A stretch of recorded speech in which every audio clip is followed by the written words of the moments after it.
My name is Victoria Hayes, and I am 31 years old. The night it happened, the stairwell at Massachusetts General was so bright it almost hurt my eyes. The walls were pale, the handrail cold metal beneath my palm, the kind of place that should have felt safe. Instead, it became the scene of my worst nightmare. I remember the feeling before the pain. A sudden push. The weightlessness. My feet left the step, and for one terrible second, I knew I was falling. My shoulder slammed the concrete first, then my hip, then my head. I lost count when the pain exploded through me, like my entire body had been broken into shards of glass. When I finally came to rest on the landing, I could barely breathe. Each inhale felt like fire cutting through my ribs. Black spots swirled across my vision, and yet, I saw her.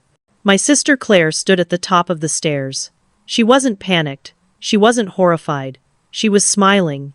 "You deserved it," she whispered, her voice carrying down to me like a poison. That smile satisfied, cruel, seared itself into my mind. Then the door above opened. Our parents rushed in, faces tight with fear. For a split second I thought they were coming for me. But they didn't. They went to Claire. They wrapped their arms around her as if she were the one bleeding on the floor. My father's voice broke the silence. "It was an accident, right, Claire?" His words were desperate. Already writing the script, I knew they would force us all to follow. I tried to speak, to scream, to tell them the truth. But only a groan slipped past my lips. My chest burned. My wrist hung limp, useless. I could not even lift my head. And as I lay there, broken, I realized what I had always known but never wanted to admit. In this family, I was not the child worth saving. The scene would have ended there with me powerless, my parents clutching Claire's shoulders if not for one small detail, a detail they had not noticed. Up in the corner of the stairwell, just above the landing, a red light blinked steadily. A camera, watching, recording, and there was someone else who had seen it. Head nurse Marlene burst in with 2 orderlies, her eyes sharp, professional. She knelt beside me, but her gaze flicked upward. For a moment, her expression shifted, not just concern for a patient, but recognition. She had seen what the camera saw. She had pressed the record button. That night, lying on the hard landing of a hospital stairwell, I understood that the story of my family, their favoritism, their cruelty, their blindness was about to unravel. Because for once, the truth was not only in my body's bruises, it was in cold, undeniable footage. And that changed everything. This was not the first time my sister had hurt me, though it was the worst. It was not the first time my parents had chosen her tears over my pain. But this time, I would not be erased. This time, there was proof. And it all started with one push. The stretcher rattled as the orderlies lifted me from the stairwell. Every bump sent fresh waves of pain through my ribs. My wrist throbbed, my head pounded, and I fought to stay conscious. As they rolled me into the emergency department, the fluorescent lights overhead blurred into a dizzying river of white. I thought I might pass out before I could say a word. But something inside me refused to let go, because while my parents clutched Claire, while they whispered their version of the story to anyone who would listen, I knew the truth was already written. The camera had captured it, and Marlene had seen it. They wheeled me past the waiting area. I caught a glimpse of my parents with Claire sandwiched between them. My mother's hand rested protectively on her shoulder. My father leaned forward, his voice low and authoritative as he spoke to a uniformed officer. Even in that moment, broken as I was, I knew what he was doing, securing their alibi, cementing the lie. Claire dabbed at her eyes, pretending to be distraught. And as she lifted her gaze just for a second, she smiled at me. A cruel, fleeting smile no one else noticed. I closed my eyes, whispering inside my head, "The truth is coming. You cannot hide it forever." The next hours blurred scans, x-rays, IV lines. A doctor explained I had 3 broken ribs, a fractured wrist, and a moderate concussion. His voice was calm, almost clinical, but his eyes betrayed concern. "You are lucky," he said. "Falls like that often end much worse." I wanted to tell him it wasn't a fall, it was a push. but the words lodged in my throat, buried under pain and medication. Later, when I was settled in a private room, the door opened. My parents entered with flowers and a stuffed bear. Claire trailed behind them, her face a mask of sorrow. "We were so worried," my mother said, placing the roses on the windowsill. My father set the bear on my bedside table. Claire lingered near the door, whispering, "I'm so sorry I couldn't catch you. It all happened so fast." The performance was flawless. For a stranger, it might have been convincing, but I knew better. I had seen the satisfaction in her eyes before the panic began. I had heard the whisper, "You deserved it." I wanted to scream, to confront them, to tear apart the charade right there, but I was too weak. My body was fractured, and my voice trembled with every breath. I had to bide my time. Still, lying there surrounded by flowers and false concern, I felt a different kind of strength building. For years, I had swallowed my pain. I had accepted the role of the scapegoat while Claire basked in their affection. But this moment was different, because now, there was proof. And proof changes everything. Before I share how that proof shattered the illusion my parents fought so hard to protect, I want to pause and speak directly to you, the person watching this. If you have ever felt invisible in your own family, if you know what it is like to be gaslit or overlooked, then I ask you something simple. Tell me in the comments where you are watching from. Let me know I am not alone. And if you believe stories like mine deserve to be told, hit subscribe. Stay with me, because the truth that camera revealed is something no one in my family was ready to face. The words I couldn't speak that night in the hospital, I speak now. This is not just a story about one fall. This is about years of silence, years of favoritism, years of pretending accidents were just accidents. This time, the silence was broken by a blinking red light in the corner of a stairwell. And in the chapters that follow, you will see how one piece of evidence pulled apart an entire family, exposing every hidden wound. Growing up in the Wilson household looked picture-perfect from the outside. Our colonial-style home in the suburbs had manicured lawns, polished hardwood floors, and even a heated swimming pool. Neighbors would smile when they drove past, whispering about how lucky my family must be. But inside those walls, the reality was far less charming. From the time I was a child, I understood one painful truth. My younger sister Claire was the golden child, and I was not. She was born 3 years after me with flawless blonde hair, crystal blue eyes, and a smile that could melt anyone's defenses. My parents adored her, praised her, protected her. And me? I was the one they tolerated. The responsible one. The invisible one. I can still remember my 8th birthday as if it were yesterday. The balloons filled our backyard, the tables were lined with food, and all my classmates gathered around the cake I had been dreaming of for weeks. My mother had promised strawberry filling, my favorite. But when I found Claire crying in the kitchen, complaining that it wasn't her birthday, everything shifted. Instead of teaching her that birthdays come once a year for each of us, my mother called the bakery and had them add Claire's name to the cake. That moment was the beginning of a pattern that would last for decades. By the end of that party, Claire had opened 3 of my gifts while my father pulled me aside and scolded me for not being generous enough. "Why can't you share like your sister?" he asked, disappointment dripping from his voice. I was 8, and I already knew my place. High school only made the favoritism clearer. When I made honor roll, my parents barely nodded. But when Claire scraped by with a C+ in math, they threw a dinner party to celebrate her hard work. Later, when I earned a full academic scholarship to Boston University, the news barely earned a mention at dinner. Months after that, Claire decided to attend community college part-time. Not only did they throw a celebration, but they also surprised her with a brand new car to motivate her. I kept thinking maybe, just maybe, if I worked harder, they would see me. If I achieved more, they would finally be proud. But every time I reached a milestone, Claire's smallest effort overshadowed it. It was as if her very existence was enough, while mine had to be constantly justified. We even saw a family therapist when I was 16. I thought maybe this was my chance to finally be heard. I explained the pattern, the constant comparisons, the way my parents dismissed my efforts. Dr. Reynolds, with his calm smile, brushed it aside. Sibling rivalry is normal, he said. My parents nodded. Claire even shed a few fake tears, insisting she just wanted a better relationship with me. It was always the same. She played the victim. I became the problem. Looking back, I realized the seeds of that stairwell incident were planted long before the night she pushed me. Every accident she staged when we were children. Every time my parents shielded her from accountability. Every time they told me I was dramatic, jealous, ungrateful. They built a stage where Claire could shine, and they cast me as her shadow. But even shadows have weight. Even shadows carry truth. What they never expected was that the years of dismissal would create a fire inside me. I stopped seeking their approval and started building my own life. I put myself through graduate school, working late nights and weekends.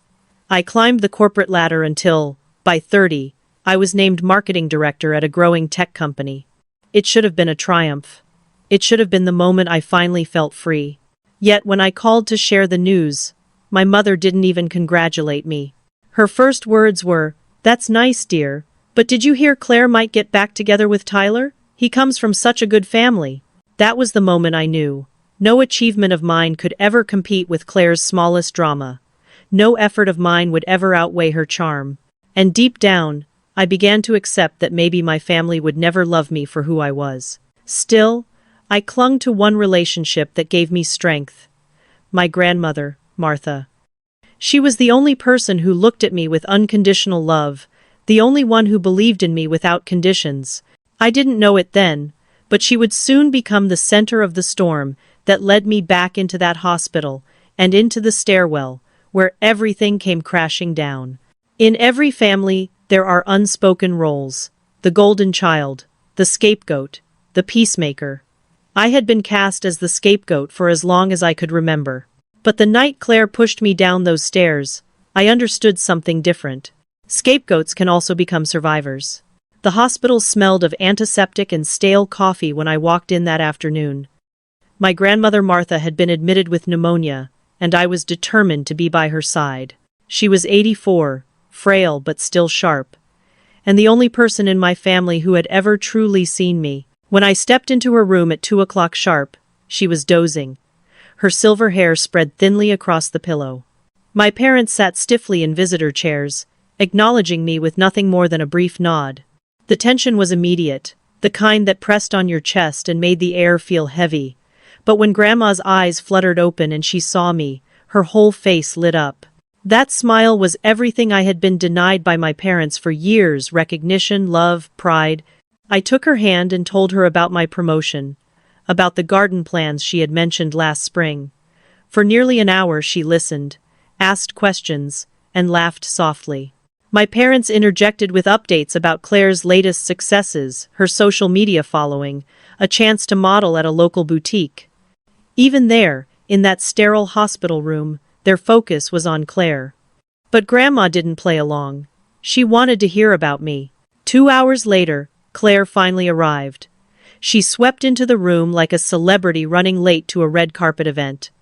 A small gift bag dangled from her wrist, and her excuses about traffic sounded rehearsed. Grandma was polite, but I could see the exhaustion in her eyes. She drifted back to sleep soon after. That was when the real conversation began. Claire leaned toward my mother, her voice dripping with entitlement. "I really think I should get the sapphire necklace. It matches my eyes. And Cassandra doesn't even wear jewelry." My mother didn't even hesitate. "That makes sense. We should start sorting through things just to be prepared." My stomach turned. "She's recovering, not dying," I snapped. "And maybe don't talk about dividing her possessions while she's lying right here." My father shot me his usual disapproving look, the same one that had silenced me my whole life. "Always so dramatic, Cassandra. We're just being practical." The air in that room was suffocating. The woman who had loved me unconditionally was fighting for her health, and all they could think about was her jewelry. When visiting hours ended, we gathered our things. That's when I noticed Claire slip something from Grandma's bedside drawer into her purse. I said nothing, but a knot formed in my stomach. I would check later to see what was missing. The hallway outside was eerily quiet. My father led the way toward the elevators. My mother walked close to Claire, whispering about diamond earrings and family traditions. I trailed behind, my ears catching fragments of their conversation. Suddenly, Claire turned to me, her voice loud and cutting. "That lipstick makes you look washed out. And is that the same outfit you wore to Amber's wedding? I guess your big promotion hasn't improved your fashion sense." I inhaled slowly, gripping the metal railing of the wall to steady myself. "I'm not concerned about my lipstick. I'm worried about Grandma." As expected, my mother leapt to Claire's defense. "Your sister is just trying to help you. You could put more effort into your appearance. You're representing the family now." The sting of their united front burned through me, but I swallowed it. Years of practice had taught me to keep my hurt hidden. The elevator chimed, and my father held the door open. But the thought of standing in that confined space with them for 6 floors was unbearable. "I'll take the stairs," I said. "I could use the exercise."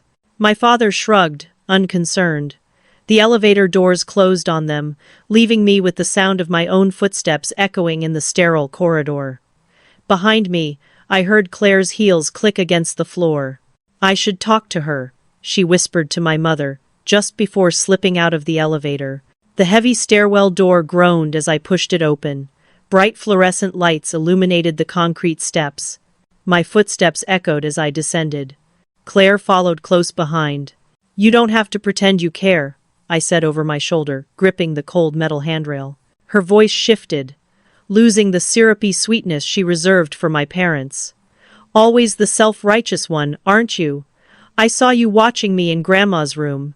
I stopped at the landing between the 5th and 4th floors, turning to face her. "Did you take something from her drawer?" Her manicured fingers clutched her purse tighter.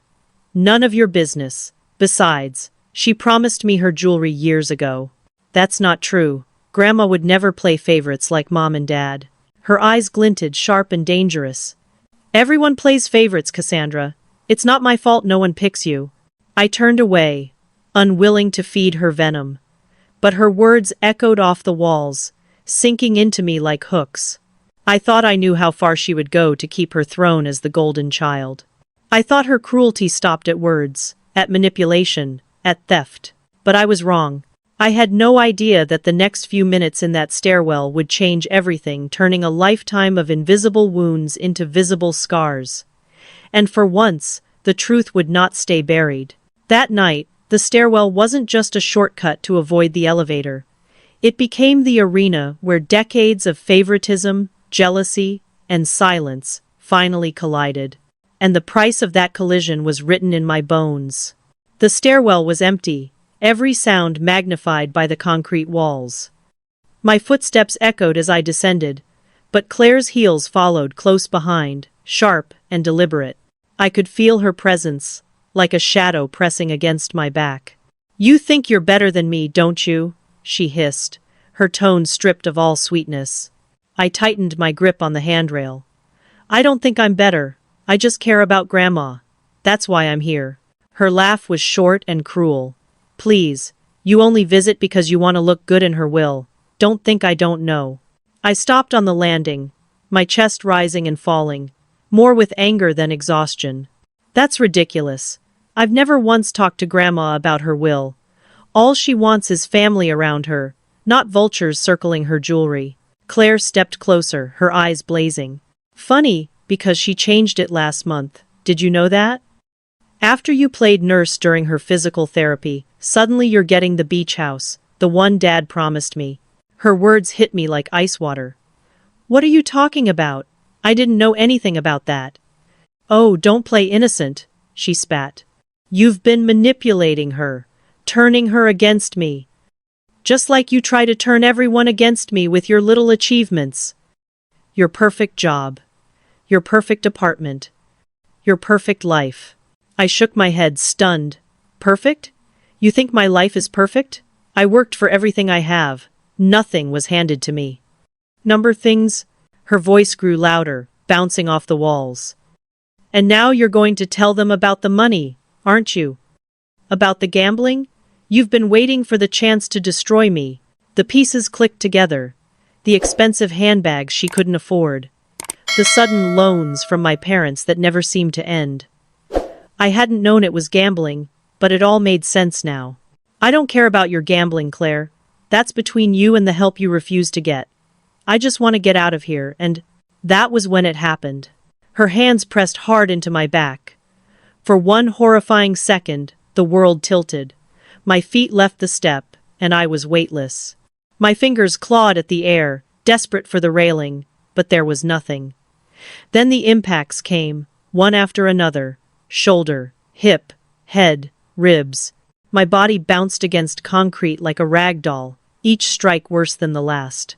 The pain was indescribable, a violent explosion with every bone-jarring collision. I cried out, my voice echoing in the stairwell, but the sound was swallowed by the walls. Memories flashed through my mind. Claire cutting the hair off my dolls, Claire spilling punch on my prom dress, Claire deleting my essay the night before it was due. Accidents, she always called them. But this was no accident. When I finally came to rest on the landing, I was broken, gasping for air.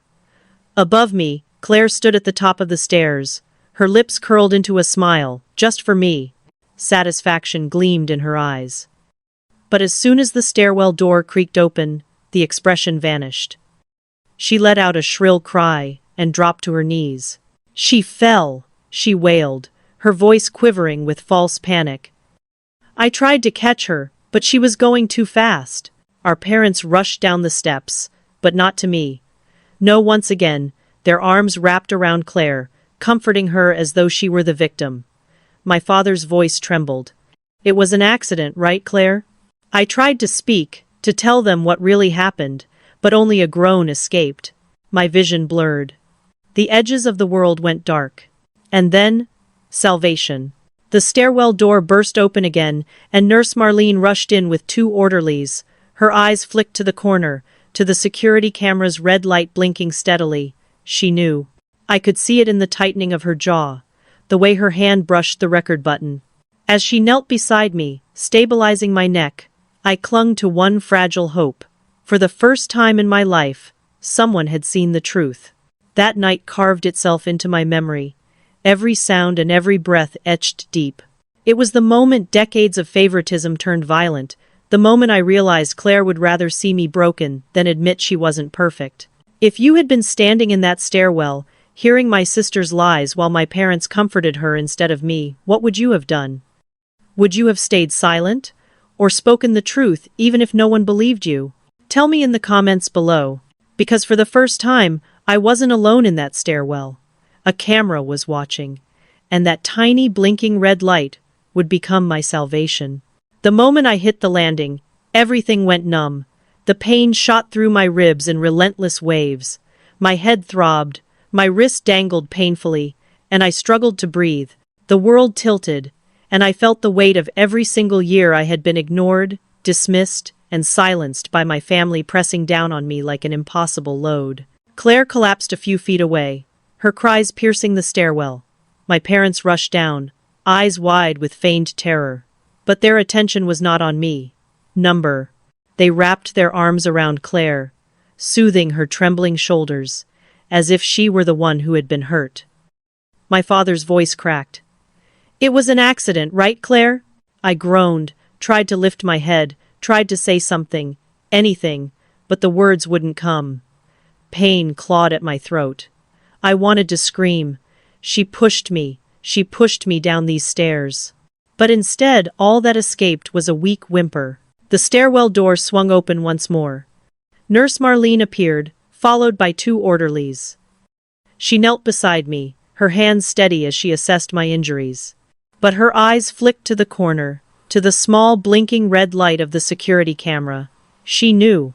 She had seen what the camera saw, and more importantly, she understood. Do not move her yet, she instructed the orderlies in a firm voice. We need to stabilize her neck and back first. Her hands were gentle but confident, moving in calculated precision. Every touch was professional, yet it carried an unspoken reassurance. Someone believed me. Someone saw what had really happened. The orderlies slid a backboard beneath me, securing straps across my fractured wrist and broken ribs. Every movement sent jagged pain through my body. I hissed and whimpered with every small shift. And yet, despite the agony, my mind began to focus. I could feel the fire of anger and defiance building inside me. This was not just a fall, this was assault. And finally, there was evidence. Meanwhile, my parents stood several steps above us, still cradling Claire. My mother dabbed at her face, pretending to cry.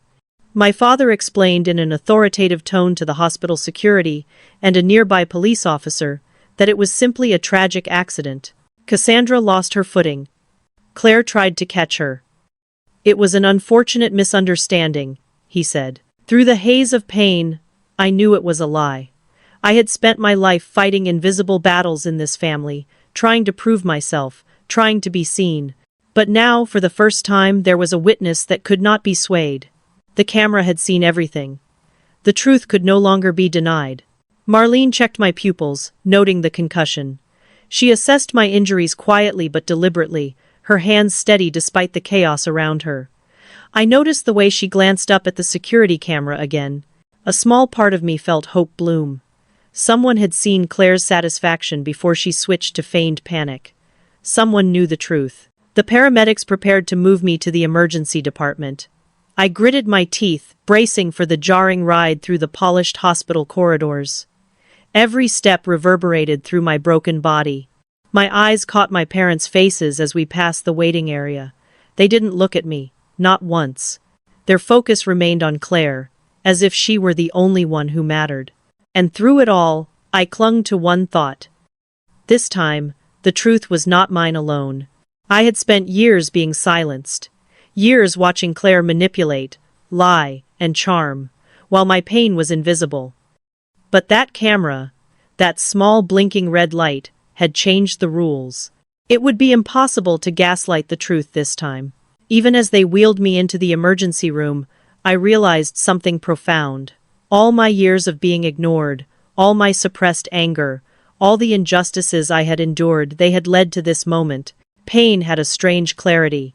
It sharpened my focus. It showed me who was truly on my side, and who had chosen performance over compassion. If you've ever been invisible in your own family, if someone has hurt you while others pretended it didn't happen, I want you to think about that moment. That moment when the world sees the truth, even if only through one small lens. Share your experiences in the comments, and if you believe stories like mine need to be heard, subscribe. There is power in being witnessed. That night, as I lay strapped to a backboard and then transferred to a stretcher, the chaos around me faded into a singular clarity.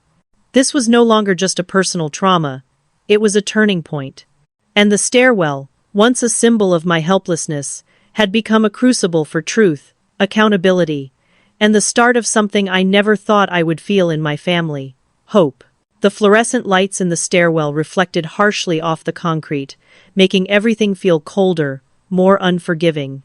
My body ached with every movement, but I had no choice. I had to descend those stairs, to confront Claire, or at least to put some distance between us before things spiraled further. Her footsteps echoed behind me, deliberate, precise, and terrifying. "You think you can just walk away?" Claire's voice sliced through the air. It was stripped of the false sweetness she reserved for my parents.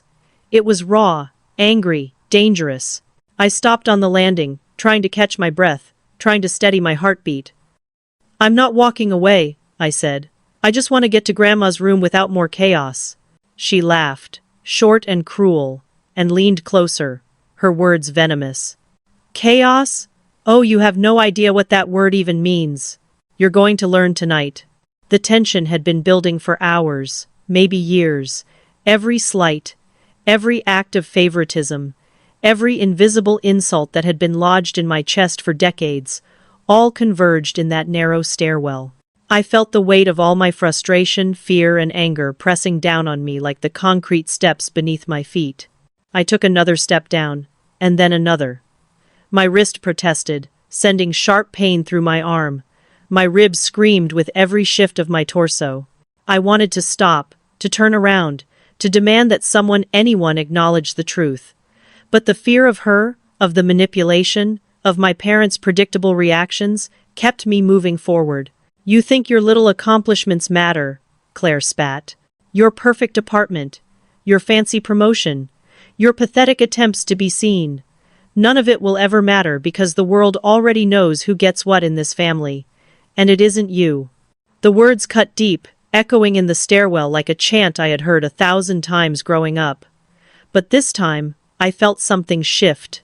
Something inside me hardened. I was tired of being invisible, of being the scapegoat while Claire manipulated, lied, and stole. Then she moved. Quick. Sudden. Her hand slammed against my back, not soft, not hesitant, but forceful, deliberate. I felt the air leave my lungs as my feet lost contact with the steps. For a terrifying moment, everything slowed. I was weightless, suspended in time. My hands grasped for the railing, but there was nothing. I fell. The world became a blur of concrete and pain, shoulder, hip, head, ribs. I counted each impact like a cruel metronome. Every strike sent fire shooting through my body, making me gasp and cry out. Memories of childhood cruelty flickered in my mind.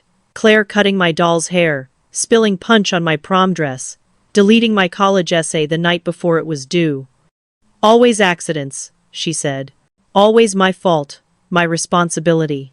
But this was no accident. I landed at the bottom of the flight, sprawled across the landing between the third and second floors. Black spots danced in my vision. I could barely breathe, my body screaming with every shallow inhale. And above me, Claire stood at the top of the stairs, a satisfied smile on her lips. Then, the stairwell door opened. My parents rushed in, but not toward me. They went straight to Claire, their arms wrapping around her as if she were the one who had fallen. My father's voice quivered. It was an accident, right, Claire? Her cries intensified, now perfectly timed with the entrance of our parents. I tried to catch her. She fell so fast, she said, voice trembling, every movement rehearsed. But I knew better. I could feel the weight of every lie they had ever told me. The favoritism, the gaslighting, the constant dismissal of my accomplishments. They were all there, in every movement, every whisper, every careful gesture designed to convince the world that I was the problem, not the victim. And yet, there was hope. The camera. Marlene's eyes flicked to the small red light above the stairwell. She had pressed record. She had witnessed everything. And now, for the first time, the truth had a voice that could not be silenced. I lay there, in pain, barely able to move, but a fire burned inside me. This was no longer just about me. This was about the evidence, about justice, about finally being seen. And it all began here, in this narrow stairwell, as Claire's hand left mine with one final deliberate push. The worst was not over, but the truth had a witness. And the witness would change everything. If you've ever been trapped in a situation where the people you love are pretending, where the truth is invisible, think about who can be your witness. Who can see the truth when everyone else turns away? Comment below if you've been there. Stay with me, because what happens next will make even this push seem small compared to the fallout. The staircase, once just a path between floors, had become a crucible. Every memory, every injustice, every moment I had been ignored, converged here. And now, it would all have consequences. I lay at the bottom of the stairwell, every inch of my body screaming in pain.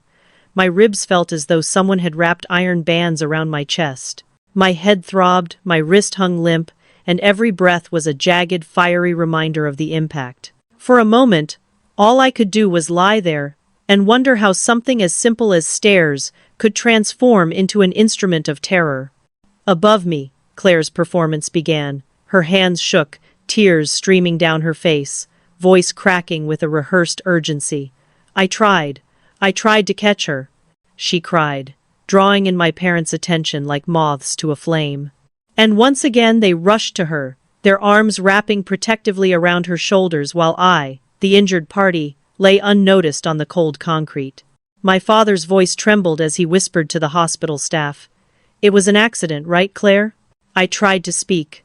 I tried to tell them what really happened, that Claire had pushed me, but my voice was gone. Only a low groan escaped, blending with the echo of the stairwell. My vision blurred, black spots spinning across my eyes as I struggled to remain conscious. Panic threatened to overtake me, but somewhere deep inside, a spark of clarity remained. The camera. Head nurse Marlene burst into the stairwell with 2 orderlies, moving with precision and authority. Her eyes immediately flicked to the corner, to the blinking red light of the security camera. I could see her understanding. She had seen it. She knew the truth. She had already pressed record, and that knowledge became my lifeline. "Do not move her yet," Marlene said firmly to the orderlies. Her hands were steady and sure as she assessed my neck and spine. She moved with practiced precision, stabilizing me against further injury. "We need to prevent any more damage. We have to ensure everything is preserved." The words were calm, but her eyes conveyed something stronger. She believed me. Someone finally did. The orderlies slid a backboard beneath me and carefully secured straps across my body. Every motion sent jolts of pain through my fractured ribs and wrist. I clenched my teeth, trying to endure the agony. But amidst the pain, my mind sharpened. I knew what had happened. Claire had pushed me, deliberately. My parents were shielding her, gaslighting everyone around them, as they always had. But Marlene had seen it, and she was on my side. As I was lifted onto the stretcher, every bump against the concrete sent shivers of pain through me, but it also fueled my resolve. I was not invisible. I had witnesses. I had evidence. The stairwell, which had felt like a trap, was now a stage where the truth could not be denied. We moved through the hospital corridors.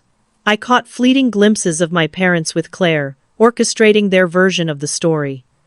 My mother dabbed at her eyes, feigning grief. My father's authoritative tone attempted to frame the incident as a simple accident. Cassandra lost her footing. Claire tried to catch her. He told anyone who would listen. Every word was carefully scripted, rehearsed for maximum believability. But I didn't need anyone to believe me yet. I only needed one thing: the camera footage and Marlene's intervention. The red light blinking in the stairwell was more than technology. It was justice watching silently, recording every moment of truth that my parents and Claire tried to rewrite. When we reached the emergency department, the fluorescent lights reflected harshly off the white walls. Machines beeped rhythmically, the sound almost comforting in its constancy. A nurse checked my vitals. Another prepared medication for pain. I lay there, strapped to the stretcher, every movement a reminder of the fall, every sound amplifying the betrayal. Yet, in that chaos, I felt a strange clarity. The years of favoritism, the gaslighting, the constant dismissal of my achievements, everything had led to this moment. And finally, for the first time, there was someone who could see what had really happened. Marlene. The camera. The truth. If you have ever been silenced, ignored, or blamed for someone else's actions, think about that one person who can see the truth. Who can be your witness when the world refuses to acknowledge your pain? Comment below if you have ever needed someone to see you. And if you believe stories like mine should be told, subscribe. Because what happens next will reveal the lengths people will go to hide the truth and the strength it takes to confront it. Even in the haze of medication and overwhelming pain, I realized one fact. This was no longer just about a fall. It was about accountability, justice, and finally being seen. The stairwell had become a crucible, and I had survived it. But the story was far from over. I was strapped onto the stretcher, my body screaming in pain with every movement, yet my mind was sharp, replaying every detail of the stairwell, the push, the fall, the betrayal, the satisfaction on Claire's face. I could still see her smirk as my ribs collided with the concrete, her performance switching seamlessly from triumph to panic the moment my parents arrived. The theater of deception was flawless, but I knew the truth. The emergency room was a blur of white lights, the hum of monitors, and the sterile scent of antiseptic. Nurses moved around me with efficiency, checking my vitals, adjusting IV lines, and monitoring my pain. Through the haze of morphine and adrenaline, I glimpsed my parents hovering nearby, their focus entirely on Claire. They were whispering, strategizing, orchestrating their version of events before anyone could see through it. "She fell," Claire repeated, her voice trembling with calculated fear. "I tried to catch her." My father's tone was urgent, bordering on pleading as he spoke to Officer Jenkins. "It was just an unfortunate accident. She lost her footing." I wanted to scream. My ribs were broken, my wrist fractured, my head pounding from the concussion, and yet all I could do was watch as my parents shielded Claire, their protective instincts overriding any concern for my condition. Years of manipulation and favoritism had trained them well. I had been the scapegoat for my entire life. But the red light above the stairwell had not blinked in vain. Nurse Marlene had pressed record. She had seen it all. And now, in this sterile ER, she became my anchor. Her eyes met mine for a brief second, conveying understanding, acknowledgement, and an unspoken promise that the truth would not remain buried. As the medical team prepared to move me for imaging, Marlene leaned toward me. "Cassandra, the footage is secure. Everything has been documented. What happened in that stairwell is not just your word against theirs." Her voice was calm, but her expression left no doubt. She believed me. And that belief carried more weight than the mountains of favoritism I had endured for decades. The scans were grueling. Each movement felt like 1,000 needles stabbing my ribs, wrist, and head. Yet, amidst the pain, I was acutely aware of the pattern I had lived with for years. Claire manipulating, my parents enabling, and the world oblivious. This time, it was different. The camera was my witness, Marlene my ally, and for the first time, there was a possibility that justice would see the light. Hours passed. The results confirmed my injuries: 3 broken ribs, a fractured left wrist, and a moderate concussion. The doctor's words were calm, almost routine, but they carried the weight of reality. Falls down concrete stairs could have been fatal. Lucky wasn't a word I would have chosen. My body ached in ways I had never imagined, but my mind was sharper than it had ever been. Through the fog, I noticed my parents strategizing in the hallway. Their whispers carried the familiar tone of damage control. My mother dabbed at Claire's face. My father spoke to Officer Jenkins with an air of authority. They were preparing their narrative, rehearsing every detail to protect Claire. It was a pattern I had seen countless times before: favoritism, gaslighting, and an unwavering commitment to protecting the golden child. And yet, amidst their orchestrated concern, I had a new perspective. I was not alone. Marlene had seen the truth. The security camera had recorded every deliberate movement, every malicious intention. This evidence could not be erased, denied, or twisted. For the first time in my life, I felt a flicker of hope that my family could not suppress. Have you ever been in a situation where the people you trust most protect the wrong person while ignoring the real harm? Share your experience in the comments below. And if you've ever wanted to see truth triumph over manipulation, subscribe. The story doesn't end here, it's just beginning. By the time I was moved to a private room, stabilized but still fragile, I realized one thing. The stairwell had become more than a place of trauma. It was now the crucible that would expose the truth. Every bruise, every fracture, every groan of pain was a testament not just to the fall, but to the decades of invisible injustice. And now, it had witnesses. The rest of the hospital staff moved with precision around me, unaware of the subtle war waging behind the scenes, the battle between truth and deception. My parents still plotted. Claire still cried on cue. But I had something they could never erase: evidence and the recognition of an ally who understood. For the first time, I felt a measure of control over a situation that had always been dominated by others. The path to justice was not clear yet, but it had begun. And it all started with one push, one stairwell, and one red light blinking steadily above us, recording every detail of the truth they wanted to hide. By the time I was stabilized in my hospital room, the adrenaline had started to fade, leaving behind a crushing weight of pain and anticipation. My body was battered: 3 broken ribs, a fractured wrist, and a moderate concussion, but my mind was alive with clarity. The security camera footage from the stairwell had been preserved. Marlene had secured it. And for the first time, I felt that the truth I had lived with, hidden under decades of favoritism and manipulation, might finally see the light. It wasn't long before allies began to appear. My grandmother, Martha, though still recovering from pneumonia, insisted on speaking with me privately. Her frail hands shook as she passed me a sealed envelope containing a letter she had written the day after I shared my promotion. In it, she documented years of Claire's manipulative behavior and my parents' enabling responses. "I have watched for decades," she wrote. "I know the truth, and you deserve better, Cassandra." Her words, clear and unwavering, were the validation I had longed for my entire life. Simultaneously, my marketing colleagues rallied around me.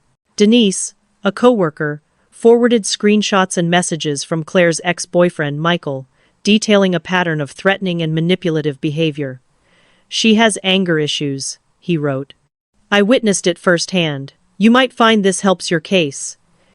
Evidence that had previously been dismissed as minor incidents now formed a pattern. There was no ambiguity. Claire had a history of calculated behavior, and my parents had shielded her every step of the way. Detective Sarah Harris became my guide through the legal process. She meticulously documented every detail, every pattern, every statement that corroborated my experience. "This is not a minor family disagreement," she said. "Your injuries could have been fatal. You have every right to seek justice." Her confidence, combined with the clear evidence from the hospital cameras, gave me courage. For the first time, I felt that the assault was being recognized as exactly what it was. When the preliminary hearing was scheduled, my parents attempted to intervene. They arrived at Aunt Jillian's house unannounced, Claire in tow. Their attempt to sway me, to convince me to sign statements withdrawing charges, was blatant. "We can handle this privately," my father insisted. "Claire will agree to anger management. There's no need for police involvement." My mother leaned heavily on his arm, her expression painted with rehearsed concern. I looked at them for the first time, not with fear, not with hope, but with clarity. I shook my head. "Number I will not sign. I will not pretend this didn't happen. Claire needs to take responsibility for her actions." Their faces hardened. The threat of disownment and financial retribution hovered in the air like a storm cloud. Yet I felt an unexpected freedom. For 31 years I had sought validation from a family that could not provide it. Now, I stood firm, with evidence and allies supporting me. The hospital staff who had witnessed the aftermath of the incident, including Marlene, were ready to testify if needed. My grandmother's letter, Michael's messages, and the security footage combined to form an unassailable narrative. This was no longer a battle of perception, it was a confrontation with truth. As I prepared for the hearing, I reflected on every event leading to this moment. The birthday parties where Claire stole my spotlight, the praise withheld from me, the endless gaslighting, the manipulation, the push down the stairs. Everything had culminated in this one event, but it also set the stage for the first real justice I had ever known. If you have ever felt powerless, ignored, or manipulated, think about the power of evidence and allies. Who has been your Marlene? Who has witnessed your truth when no one else would? Comment below. And if you want to follow the journey of standing up for yourself in the face of deceit, subscribe. The story is far from over.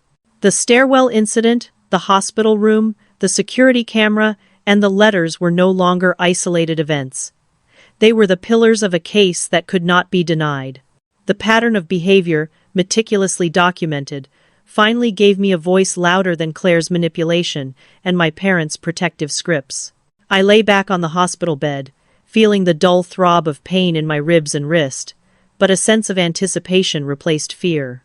The preliminary hearing would not just reveal what happened on those stairs. It would expose a lifetime of favoritism, manipulation, and abuse. And it would be the first time my family could not rewrite the story. The journey toward accountability had begun. The evidence was undeniable. And for the first time, I felt empowered. The world was about to see what I had endured, and no amount of performance, tears, or gaslighting could hide it. The courtroom was smaller than I had imagined, yet it carried a weight heavier than I expected. The air was thick with tension, punctuated by the muted rustle of papers and the occasional shuffle of feet on the polished wood floors. Across from me sat Claire, perfectly poised, her makeup flawless, tears just beginning to form at the corners of her eyes. Beside her, my parents leaned forward, exuding a mixture of anxiety and command, the way they always did when they tried to control a narrative. I sat beside Detective Harris and the district attorney, Julia Matthews, a woman whose sharp eyes and commanding presence made it clear that she did not suffer fools lightly. My allies were few, but their presence was vital. Nurse Marlene, whose knowledge of the security footage was unwavering, and my Aunt Jillian, who had stood by me since the hospital incident. The judge, a stern woman in her 60s named Judge Peterson, called the court to order. Immediately, the room fell silent. The security footage from the stairwell played on the large monitor above. I watched, heart hammering, as the events unfolded again. Claire's posture was aggressive, her hands extending forcefully into my back as I turned to continue down the stairs. My body pitched forward, a desperate grab for the railing that never reached it. The impact against the concrete steps repeated in agonizing clarity. Shoulder, hip, head, ribs. Even as the video played, Claire maintained a rehearsed expression of panic. But anyone with eyes could see the subtle shift, the satisfaction in her stance just before the panic began. My parents' protective gestures were unmistakable, exactly as I had remembered them. The district attorney began presenting evidence, beginning with my injuries. Falls down concrete stairs can be fatal, she stated, her voice measured but carrying authority. In this case, the victim sustained 3 broken ribs, a fractured left wrist, and a moderate concussion. This is not minor. The court seemed to lean in, absorbing each word. Next, Nurse Marlene took the stand. She described the events as she had seen them in the hospital, emphasizing the discrepancy between my parents' account and the footage. I have been a nurse for 20 years, she explained. I know what an accident looks like, and I know what an intentional push looks like. This was not an accident. The hospital security officer followed, detailing the multiple camera angles in the stairwell. Each angle confirmed the deliberate nature of Claire's push, leaving no room for ambiguity or misinterpretation. The pieces were falling into place, a chain of evidence that could no longer be denied. Then came my grandmother, Martha, who appeared via video deposition from her hospital bed. Despite her frailty, her voice was unwavering as she recounted years of Claire's manipulative behavior and my parents' consistent enabling. Every instance she described threats whispered when she thought no one was listening, favoritism, and dismissals of my concerns reinforced the narrative. Her testimony was precise, deliberate, and most importantly, truthful. When it was my turn to speak, I found a calm I did not expect. I described the argument in the stairwell, the deliberate nature of the push, and read my impact statement aloud. I spoke of the years of emotional abuse that preceded the assault, the invisible wounds left by constant favoritism and manipulation, and the moment I realized my parents had chosen Claire's comfort over my safety. The courtroom was silent as I finished, every word hanging in the air with undeniable weight. Claire took the stand next, her demeanor transforming into the fragile, tearful figure she had perfected over the years. She insisted it was a moment of poor judgment caused by stress over Grandma's illness. "I never meant to hurt Cassandra," she said, voice trembling, dabbing at her eyes. But the evidence, the text messages from her ex-boyfriend, the previous incidents of accidents and manipulation, the letter from my grandmother, and most damningly, the security footage made her words unconvincing. As the judge absorbed the testimony, I realized that the court was finally seeing what my parents and Claire had shielded for decades. The pattern, the favoritism, the deliberate harm, it was all exposed. And for the first time, the truth was undeniable. Even sitting there, broken but resolute, I felt a strange sense of empowerment. The security camera had done more than record a fall. It had illuminated a pattern of behavior that had haunted my entire life. And now, justice was beginning to catch up. The courtroom seemed to hold its breath as Claire took the stand. Gone was the confident, manipulative woman I had known. In her place sat a fragile figure, trembling, with eyes that darted nervously to my parents, and then to her attorney. Her voice wavered as she began to speak, rehearsing the story she hoped would convince the judge that it was a momentary lapse in judgment, not a deliberate act. "I was angry," she began, voice low, "and I lost control. I never intended to cause serious harm. It was a terrible accident, and I will regret it for the rest of my life." Her performance was precise, calculated to evoke sympathy. Every sob was perfectly timed, every glance carefully directed. But I had already seen the footage. I had already felt the push, the pain, the betrayal. I knew her act was designed to manipulate, just like every other incident in my life. The judge remained impassive, her gaze steady as she considered the evidence. Detective Harris then presented Michael's text messages, evidence of Claire's pattern of threats, manipulations, and erratic behavior. Each message was another layer confirming what I had endured for decades. The evidence painted a clear picture. Claire's actions were not isolated. They were part of a consistent pattern of harm. Next, the hospital staff testified, reiterating what the footage showed. Nurse Marlene described the discrepancies between the family's account and the recorded events. The security officer explained that multiple camera angles corroborated the deliberate nature of the push, leaving no room for misinterpretation. The letter from Grandma Martha was introduced, detailing her observations over the years, her recognition of Claire's manipulative behavior, and my parents' complicity. Claire tried to interject, pleading with the court, but her words fell flat against the weight of tangible evidence. Every previous accident, every family anecdote of Claire's manipulative tendencies, the letters, the messages, all created a web that could not be ignored. My parents shifted uneasily in their seats, no longer able to control the narrative with their carefully rehearsed lies. I could feel the energy in the room change. The judge leaned forward slightly, a subtle signal that the weight of evidence had shifted the balance. Claire's attorney attempted to downplay the severity, framing the push as a moment of emotional frustration, an accident born of stress over our grandmother's health. But the judge's skeptical expression was unmistakable. She had seen the video, read the statements, heard the testimony, and she was not buying it. When it was my turn to speak again, I described the lifetime of emotional abuse, the pattern of favoritism, and the deliberate assault that had brought me to the hospital that night. Every word carried the weight of years spent being silenced, ignored, and gaslit. I recounted the moment Claire's hands pressed into my back, the sensation of weightlessness, and the agonizing fall. I read aloud the impact statement I had prepared with Dr. Stein, detailing not only the physical injuries but the psychological scars left by decades of manipulation. Claire's performance faltered under the unrelenting presentation of evidence. Her partial admission acknowledging that she had pushed me, but claiming it was unintentional, was transparent. The courtroom could see through it. Every witness, every document, every piece of footage validated my account. Before I go further, I want to pause and ask you, have you ever faced a situation where someone you trusted manipulated the truth? Where evidence was the only thing that could protect you? Share your thoughts in the comments.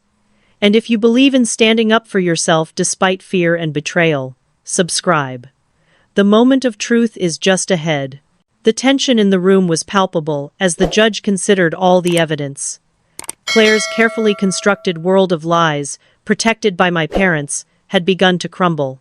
The court now had a clear picture: a deliberate assault, a pattern of manipulation, and a family long complicit in shielding the golden child. I realized then that this hearing was more than just about the push down the stairs. It was about exposing decades of favoritism and abuse, about reclaiming my voice in a family that had long ignored it. And even though the outcome was not yet finalized, I felt a sense of empowerment I had never known. For the first time, I was being heard, and the truth could not be denied. The stairwell, the hospital, the camera, Marlene's intervention, all of it had led to this moment. And now, the consequences for Claire and my parents were unavoidable. The courtroom held a tense silence as Judge Peterson leaned forward, her gaze fixed on Claire.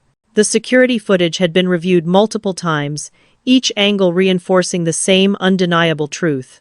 Claire had deliberately pushed me down the stairwell. The hospital staff, my grandmother's letter, Michael's text messages, and previous incidents all painted a clear and consistent pattern of manipulative behavior. Claire's attorney tried to salvage her credibility, arguing that the push was unintentional, a moment of emotional stress over our grandmother's illness. But the combination of evidence left no room for doubt. The judge's expression was steely, unyielding. The careful timing, the rehearsed tears, and the performances meant nothing in the face of truth. I sat quietly, my wrists still throbbing, ribs aching, and head pounding, but my mind was calm. For the first time in my life, I felt empowered. I had been dismissed, ignored, and gaslit for decades. I had been the scapegoat while Claire, the golden child, thrived under parental protection. But now, the balance had shifted. The proof was irrefutable. Judge Peterson addressed Claire directly. "Miss Wilson, the evidence before this court suggests that this incident was not isolated. It is part of a pattern of behavior. Do you wish to amend your statement before I make a ruling?" Claire glanced nervously at her attorney, who gave her a slight nod. She cleared her throat, her voice steadier now. "I did push my sister," she admitted. "I was angry over family matters and lost control, but I never intended to cause serious harm."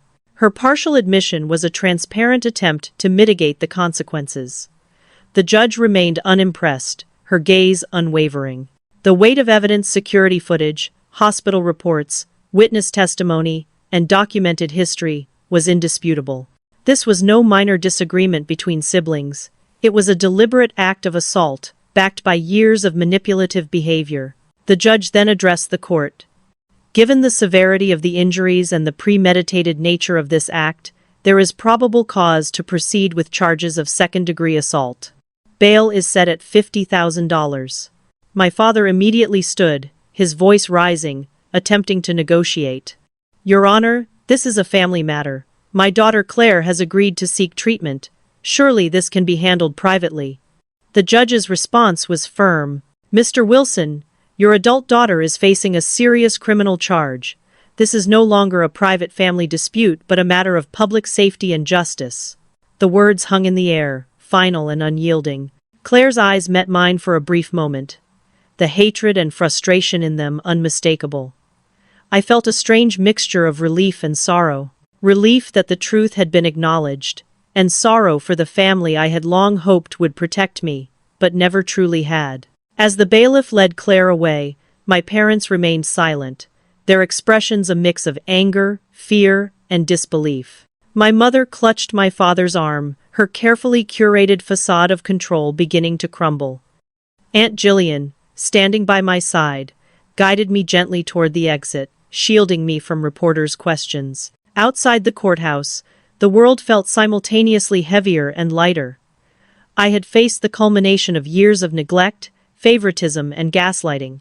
I had witnessed my family's attempts to manipulate the narrative, protect Claire, and suppress my voice. But I had also experienced the undeniable power of truth, allies, and evidence.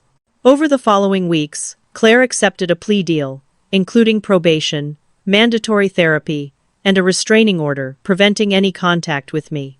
My parents publicly maintained that the incident had been misunderstood, insisting that the family would heal, yet the reality could not be erased. My grandmother, having recovered enough to leave intensive care, chose to reside with Aunt Jillian temporarily, excluding Claire from her care. She revised her will, reducing my parents' inheritance and omitting Claire entirely, ensuring accountability at last. Meanwhile, I found a secure apartment, aided by Aunt Jillian, allowing me to recover physically and emotionally. The marketing firm where I worked supported me fully, offering flexible schedules and remote work, understanding the trauma I had endured. Physical therapy was painful and exhausting, but it restored my body. Emotional recovery, however, required deeper work. Dr. Stein helped me untangle the harmful beliefs I had internalized growing up. That my feelings didn't matter, that family loyalty required self-erasure, and that success would never earn genuine recognition. This phase of healing was transformative.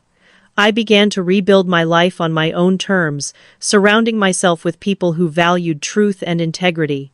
The stairwell incident, the court hearing, and the uncovering of years of manipulation became a foundation for reclaiming my voice, asserting my boundaries, and embracing my self-worth.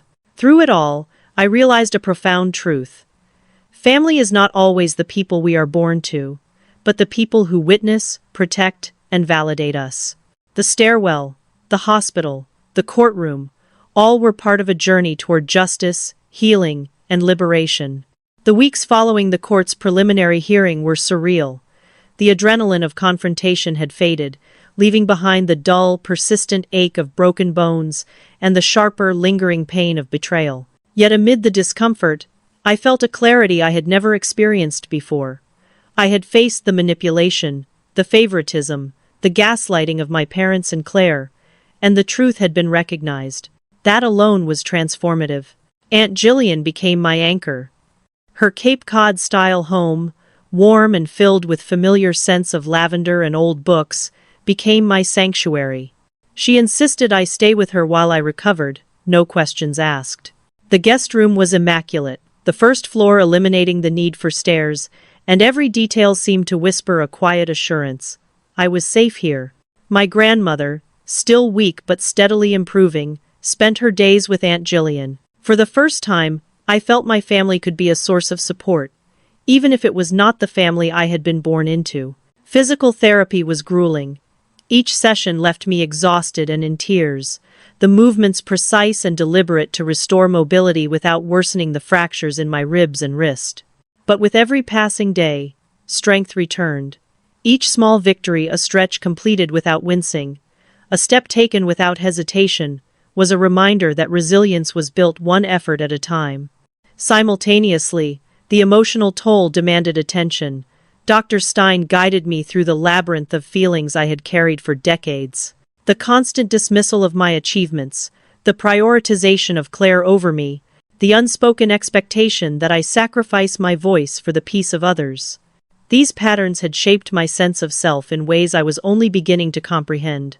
We worked methodically to untangle these beliefs, to recognize that my value was independent of parental approval or sibling rivalry, and to establish healthy boundaries I had never dared to set before. Unexpected support came from my colleagues. Denise and the marketing team sent daily messages of encouragement. They reassured me that my work and my life had value, independent of family drama. Their words, small and consistent, reinforced the notion that my existence could be acknowledged and appreciated outside of the toxic dynamics I had endured. Claire had moved to Chicago, ostensibly to begin her court-mandated therapy and start fresh. The thought of her presence lingering in my daily life no longer held the same weight. I felt no desire to reconnect. The memory of the satisfaction on her face during the stairwell incident remained vivid, a stark reminder of the person I no longer needed in my immediate life. At the one-year anniversary of the fall, I returned to Massachusetts General Hospital, not as a patient, but to bring a gift basket to the staff who had witnessed, preserved, and supported the truth. Nurse Marlene greeted me warmly, her smile reflecting genuine pride and recognition. "You look strong," she said. And I realized she was right. I was strong, though the strength I felt was no longer just physical. It was emotional, psychological, moral. My recovery became a process of reclaiming autonomy.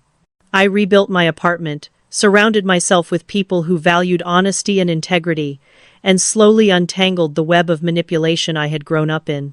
I recognized the harmful beliefs internalized over decades, beliefs that had dictated my behavior, expectations, and self-worth, and dismantled them piece by piece. This period also allowed reflection on the notion of family. I understood that family is not defined solely by blood, but by the people who witness your truth, support your growth, and respect your boundaries. Aunt Jillian, my grandmother, Marlene, and my colleagues became a chosen family who proved that loyalty, love, and support could exist outside of the biological ties that had so consistently failed me. Through this journey, I came to appreciate a vital lesson. Survival is not merely enduring trauma, but reclaiming your voice, asserting your truth, and constructing a life grounded in authenticity.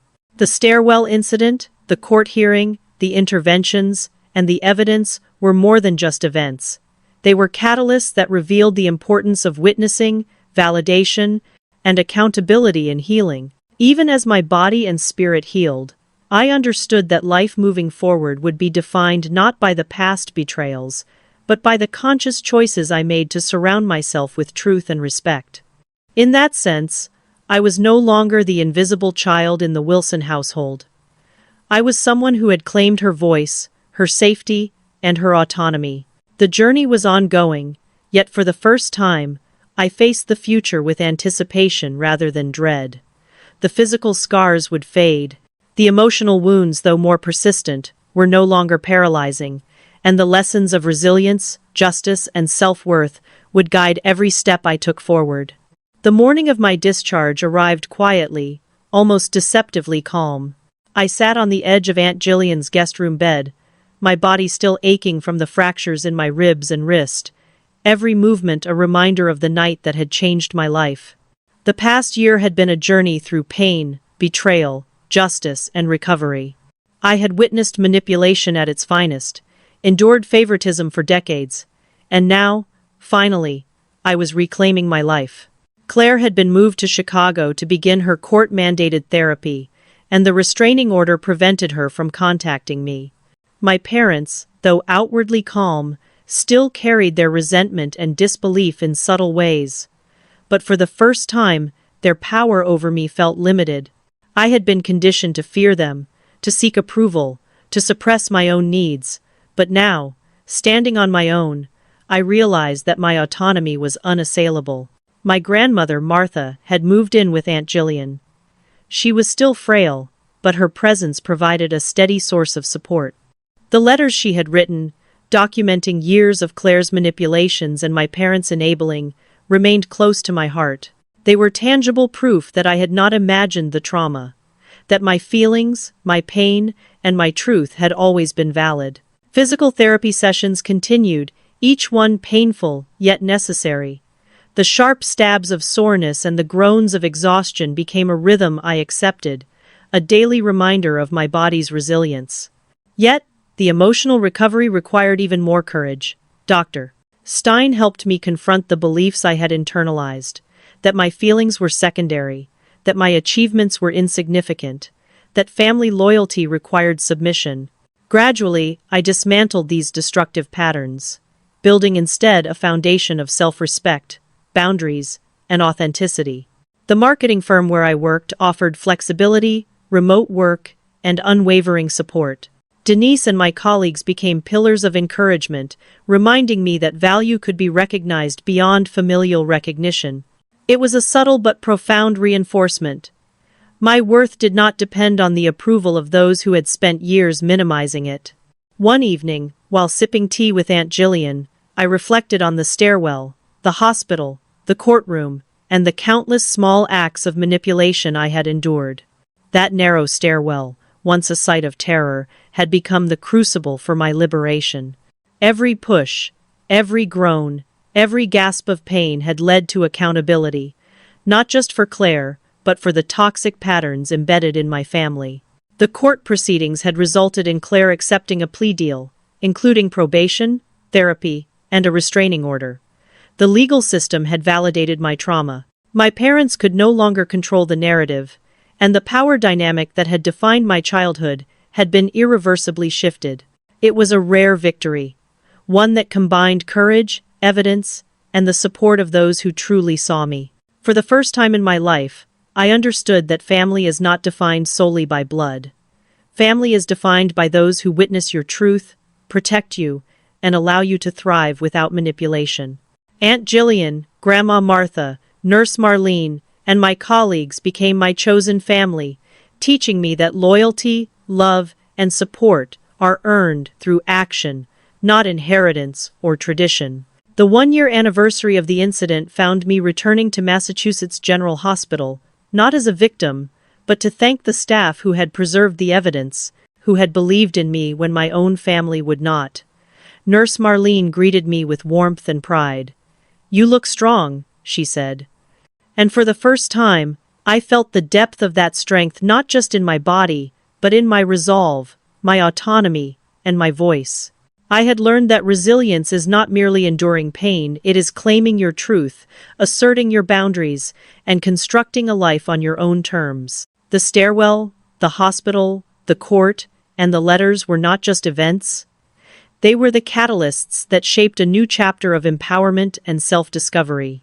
And as I looked at the night sky from Aunt Jillian's porch, the stars sharp against the dark, I understood the final lesson. The family we choose, the boundaries we enforce, and the truth we uphold are the foundations of freedom. Sometimes, those are more important than the family we were born into. If this story resonated with you, remember that your truth matters, even when others try to deny it. Surround yourself with those who see and honor you. And for more stories about resilience, justice, and reclaiming your power, make sure to subscribe and watch our next video.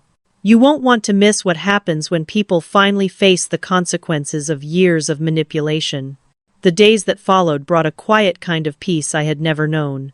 My body was still healing, every breath a reminder of the stairwell, every step a testament to resilience. But more than the physical recovery, it was the emotional and psychological healing that marked the real progress. For the first time, I felt free from the invisible chains of manipulation, favoritism, and neglect that had bound me for decades. Aunt Jillian's home became a sanctuary, a place where laughter was genuine and conversations were not weighted with expectation or judgment. Grandma Martha, though still frail, shared her wisdom and warmth, reminding me that family could be a source of love when chosen carefully. These connections nurtured a sense of security and belonging that I had never experienced in my immediate family. I continued therapy with Dr. Stein, focusing on dismantling the beliefs that had shaped my life, that my feelings were secondary, that I must always prioritize others over myself, and that success could never be enough to earn love or recognition. Slowly, I replaced these notions with self-respect, personal boundaries, and the understanding that my worth was inherent, not conditional. Work became another arena for empowerment. My colleagues offered support, flexibility, and encouragement, showing me that competence and integrity could be recognized beyond family expectations. Every task completed, every challenge overcome, reinforced the notion that my life was now guided by my own values, not the whims of those who had once sought to control me. The memory of Claire's betrayal, of the push, and of my parents' complicity still lingered, but it no longer defined me. Instead, it became a reference point, a reminder of the importance of boundaries, of standing up for oneself, and of the power of truth. I understood now that justice was not only external, it was internal. The courage to affirm one's experiences and act accordingly. I began to rebuild my own life, one choice at a time. I decorated my new apartment with objects that brought me joy, cultivated friendships rooted in mutual respect, and reconnected with hobbies and passions I had abandoned under the weight of family expectations. Each small act of autonomy was a declaration. I was no longer a bystander in my own life. Most importantly, I learned the value of self-compassion. For 31 years, I had sought validation from a family unable to provide it. Now, I acknowledged my achievements, my courage, and my resilience without waiting for approval. I could celebrate my successes, mourn my losses, and live fully in the knowledge that I had survived. Not only a push down a stairwell but decades of emotional neglect. The stairwell incident, the court case, and the year of recovery became a foundation for a new life, a life anchored in truth, respect, and self-determination. I no longer measured my worth by the approval of my parents or by Claire's manipulations. I measured it by my own standards, guided by the people who truly valued me. Looking back, I understood that freedom is built through courage, truth, and the willingness to stand alone if necessary. Sometimes, the family we choose matters more than the one we are born into. And sometimes, the path to healing begins with a single, undeniable act of witnessing the security camera, the nurse, the grandmother, the court bearing witness to the truth we too long ignored. Now, each day begins with clarity, each decision with intention, and each moment with gratitude. Life is not perfect, but it is real, and it is mine. I have learned that healing is not linear, but it is possible. And above all, I have learned that standing up for your truth, even when it costs everything, is the first step toward true freedom.